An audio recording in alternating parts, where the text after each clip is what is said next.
مسدس حالی، خواجہ الطاف حسین حالی۔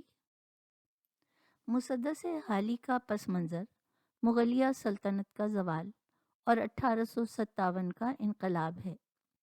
اس پرآشوب دور میں سر سید تحریک نے مسلمانوں کو شکست خوردگی اور مایوسی کے اندھیروں میں ڈوبنے سے بچایا۔ یہ ایک ہمہ گیر اصلاحی تحریک تھی جس نے ادب، معاشرت، تہذیب، اخلاق، تعلیم، مذہبی طرز فکر، غرض ہر شعبۂ زندگی کو متاثر کیا۔ مخلص اور دردمند صاحبان علم اور اہل قلم اس تحریک کے زیر اثر اپنی اقدار کے تحفظ کے لیے اپنی اپنی استعداد کے مطابق سرگرم عمل ہو گئے۔ سب کے پیش نظر ایک ہی مقصد تھا اور وہ تھا قوم کی اصلاح اور مسلمانوں کے دور عروج کو واپس لانا۔ اس اعلیٰ نصب العین کے حصول کے لیے حالی نے اپنی مشہور نظم مد و جزر اسلام لکھی جو حید کی بنا پر مسدس حالی کے نام سے مقبول ہوئی۔ اصطلاح شاعری میں مسدس اس نظم کو کہتے ہیں جس کا ہر بند 6 مصروں پر مشتمل ہوتا ہے۔ عام طور پر طویل نظموں کے لیے اس حید کا انتخاب کیا جاتا ہے۔ اقبال کی شکوہ اور جواب شکوہ مسدس کی حید میں لکھی گئی ہیں۔ مد و جزر کا مطلب ہے سمندر کی لہروں کا چڑھنا اور اترنا۔ دراصل اس نظم کا موضوع مسلمانوں کو ان کے آباء و اجداد کا عروج یاد دلانا اور زوال کے اسباب سے آگاہ کرنا ہے۔ حالی ایک دردمند، مخلص اور حساس دل کے مالک تھے۔ وہ مسلمانوں کو ایک بار پھر راہ ترقی پر گامزن دیکھنا چاہتے تھے۔ نظم کا آغاز بقرات سے مکالمے کی صورت میں ہوتا ہے۔ قوموں کے لاعلاج امراض کی علامات بیان کرنے کے بعد حالی نے برصغیر کے مسلمانوں کی اخلاقی و معاشرتی زبوں کا نقشہ پیش کیا ہے، جو بے حسی کا شکار ہیں، اپنی حالت کو بدلنے کی جد و جہد نہیں کرتے، نہ دوسری ترقی یافتہ اور باوقار قوموں سے سبق حاصل کرتے ہیں۔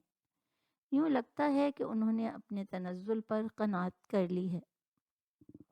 وہ قوم کی کشتی کو ڈوبتے دیکھ رہے ہیں، مگر غفلت نے ان کی آنکھوں پر پردہ ڈال دیا ہے۔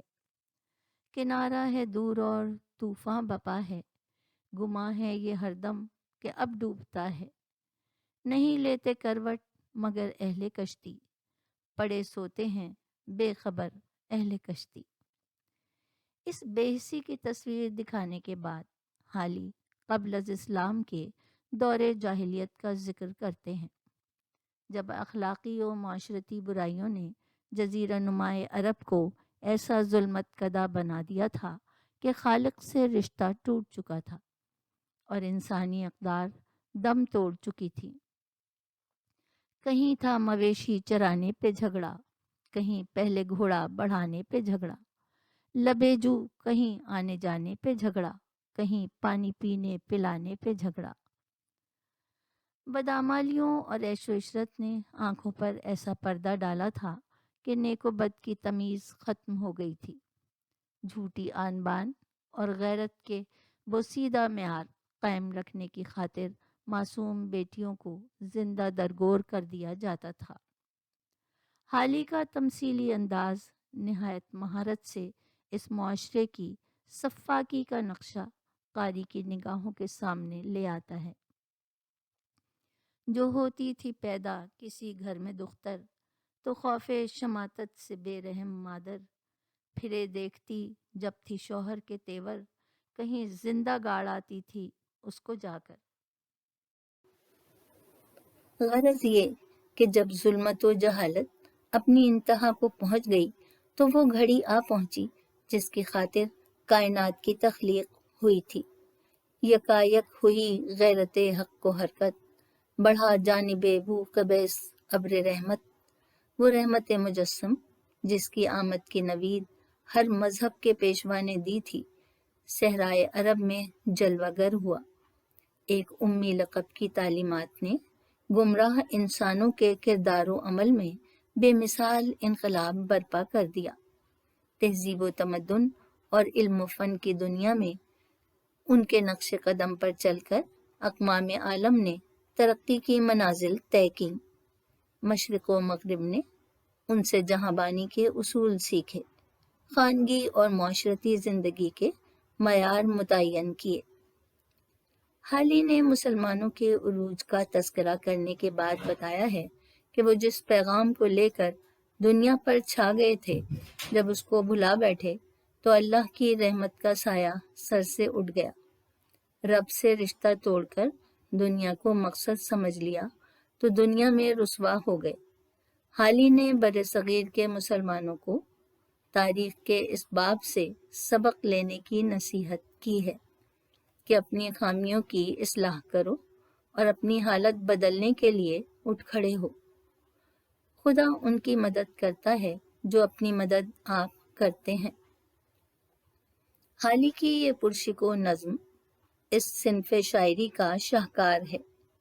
اس میں حضور صلی اللہ علیہ وسلم کی ذات و صفات کا بیان اور اعلان نبوت کا تذکرہ اس قدر فطری، سادہ اور دلنشیں انداز میں کیا ہے کہ اشعار بے اختیار زبان پر رواں ہو جاتے ہیں۔